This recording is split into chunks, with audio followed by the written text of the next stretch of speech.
Alors, on a une liaison assez naturelle entre cette action que nous allons mener sur l'année à venir et puis ce que vous développez, vous, Bilio, depuis maintenant 2 ans sur la ville, dans ce cercle vertueux que nous souhaitons orchestrer pour le coup, même si, je le rappelle, mon propos n'est pas de dire et de faire la leçon.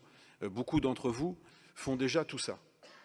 Le but du jeu est peut-être que la majorité des gens qui sont présents ce soir sont déjà des gens convaincus de la pertinence de l'orchestrer et de l'organiser. En fait, l'action et le pari, c'est de faire que demain, si nous sommes 20% de convaincus, nous soyons au bout de l'opération 40-50% et qu'on puisse se dire que finalement, à Gournay-sur-Marne, il y fait bon vivre. Ça, on en convient tous, on est tous d'accord là-dessus. Mais dans le même temps, on a une véritable action de consommateurs à partir du moment où on achète le produit jusqu'à finalement ce qu'on va faire de nos déchets et de la valorisation de ces déchets. Et là, je vous laisse la parole, Julien. Merci pour la transition. Donc, en effet, sur la question des biodéchets, on fait facilement le lien avec deux grands sujets. Donc, naturellement, le lien avec l'alimentation. Donc, comment est-ce qu'on s'alimente? Et puis, un autre lien avec la question du jardin. Comme vous l'avez dit, Gournay, c'est une ville particulière. Donc, ici, il y a, il y a 64% de logements qui sont des maisons, donc potentiellement avec un jardin. Donc, pour un territoire relativement urbain, au final, ça représente, si on met bout à bout tous les jardins, des surfaces qui sont conséquentes.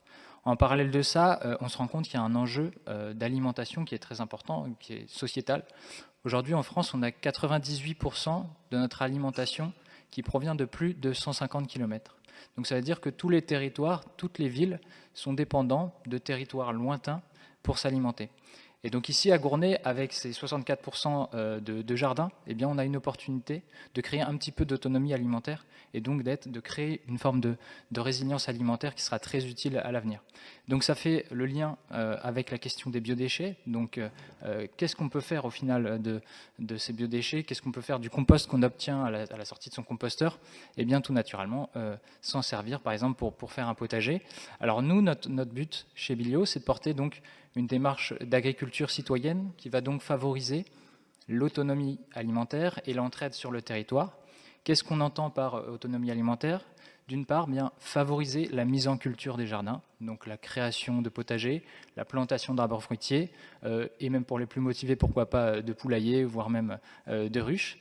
Et ensuite, de créer une entraide dans les voisinages pour permettre la mutualisation, notamment entre voisins, des graines, des outils, pourquoi pas du compost, des récoltes, et puis surtout aussi des connaissances. On se rend compte que, comme l'a précisé Monsieur le maire, eh bien, il y a des gens qui sont déjà très investis dans ces thématiques-là. Il y a en moyenne 30% des personnes qui possèdent un jardin qui ont déjà un potager, qui ont déjà une expertise qui peut être utile à d'autres voisins qui souhaiteraient se lancer, mais qui ne savent pas par où commencer, tout simplement. Donc nous, chez Bilio, ce qu'on fait, eh bien, tout simplement, c'est qu'on va accompagner les citoyens qui souhaitent s'investir d'une manière ou d'une autre dans une forme d'agriculture citoyenne, soit parce qu'ils ont un jardin et qu'ils pensent que ça peut être utile de le cultiver, soit parce qu'ils ont du temps, ou alors l'envie, ou alors une expertise, ou alors des outils. En fait, on peut imaginer tout un tas de choses. Donc nous, on est à votre disposition, notamment pour écouter votre situation. Est-ce que vous avez un jardin? Est-ce que vous n'en avez pas? Qu'est-ce que vous avez envie de faire? Et donc pour cela, donc depuis 2 ans, on est dans une démarche d'amélioration continue. La première année, on a fait pas mal de mobilisation dans l'espace public. J'en retiens notamment un chiffre, c'est que sur 80%, sur les citoyens qu'on a interrogés ici à Gournay, il y en a 80% qui qui se sentent concernés par la question du potager, soit parce qu'ils souhaitent en faire un, soit parce qu'ils en ont déjà un. Donc au final, ça représente une grosse proportion de la population. Donc ce qu'on fait, c'est qu'on est à votre écoute pour voir si vous avez un jardin, si vous avez envie de le cultiver, si vous souhaitez avoir de l'aide, ou alors si vous êtes en appartement que vous aimeriez bien jardiner par exemple. Donc de créer de la complémentarité dans les voisinages. Pour ça, nous, on a différents outils qu'on essaie d'améliorer au cours du temps. Donc on a notre site donc bilio.com/Gournay-sur-Marne. Les personnes peuvent s'inscrire, peuvent proposer des graines, des outils, du compost, des connaissances, enfin des conseils, du temps, etc., etc. Et en parallèle, on a aussi un standard téléphonique où on peut nous appeler et avoir une discussion assez informelle, voilà, analyser votre situation.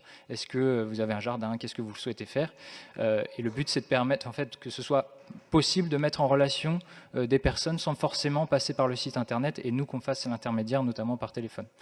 Donc voilà, on est vraiment dans une démarche d'amélioration continue. On va continuer notamment à améliorer notre site, à améliorer notre accompagnement. Comme l'a précisé Madame Ducier-Trem, il y a donc un tableau à la sortie où vous pouvez préciser si vous voulez un bioseau ou un composteur. On a ajouté une colonne si jamais vous voulez être recontacté par nous, Bilio, si vous êtes intéressé par cette démarche et si vous voulez, par exemple, préciser que vous avez un jardin et que vous souhaiteriez le cultiver, ou alors si vous avez du temps à consacrer ou une expertise particulière, pour qu'on puisse vous recontacter. Vous trouverez aussi des petits flyers comme celui-ci avec le lien du site si jamais vous voulez être inscrit et puis suivre cette démarche. On va voir comment elle évolue, notamment à Gournay. Voilà. Merci pour votre écoute.